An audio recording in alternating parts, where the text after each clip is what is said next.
Si tout ce qui naît un jour meurt un jour, c'est que tout ce qui a commencé un jour finira un jour. Comme les problèmes de Joseph ont commencé par une vision et se sont achevés par une vision. Donc ce qui te fait mal ou pleurer aujourd'hui sera la cause de ta louange demain.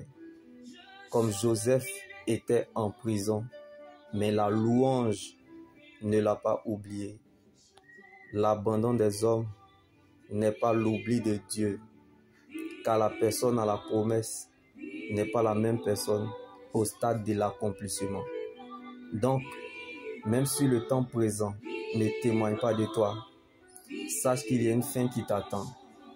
Comme Joseph est sorti de la prison et fut rétabli sur le toit de tout l'Égypte gouverneur. Quand Dieu veut te faire entrer dans ta saison, il te fait passer hors saison d'abord.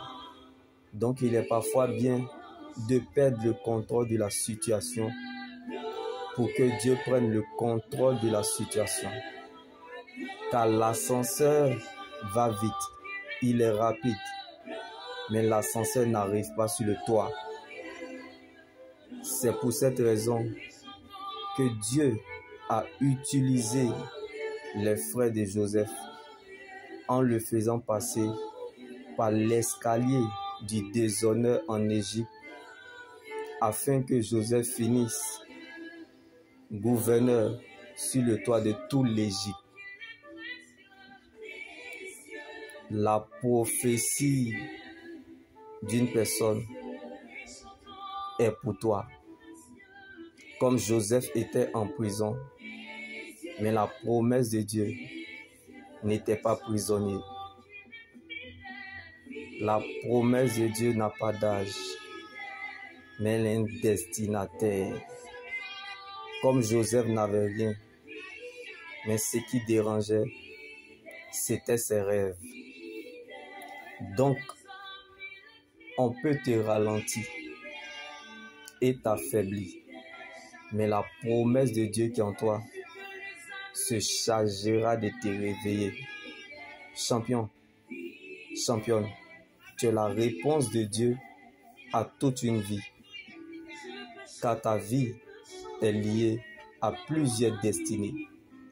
Donc rien ne commencera et se fera sans toi, parce que tu portes un mandat divin. Rien ni personne ne pourra empêcher à Dieu d'accomplir sa volonté dans ta vie. Quand Dieu met son choix sur toi, tu ne peux pas arrêter le message, car sa souveraineté te rattrapera. Donc, tu as un témoignage quelque part. Tu ne deviendras pas autre chose que ce que Dieu a planifié, programmé, décidé.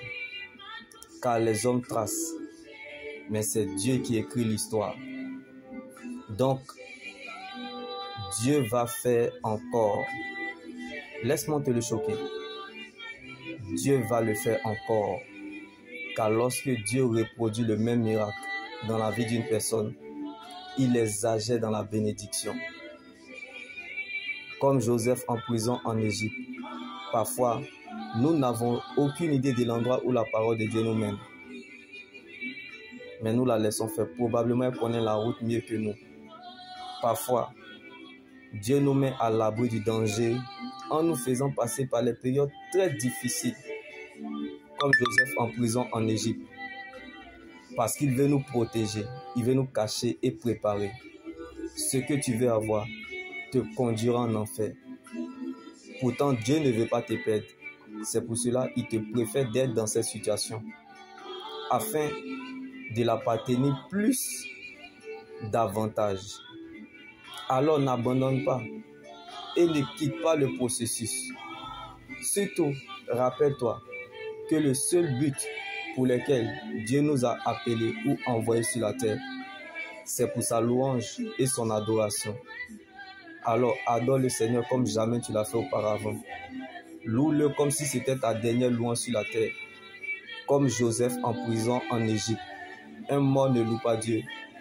L'Éternel te veut vivant. Parfois tu ressens un grand vide. Ne continue pas à chercher. Va au pied du Seigneur Jésus-Christ. Car parfois tu ne sais pas ce que tu veux. C'est l'Éternel qui te manque.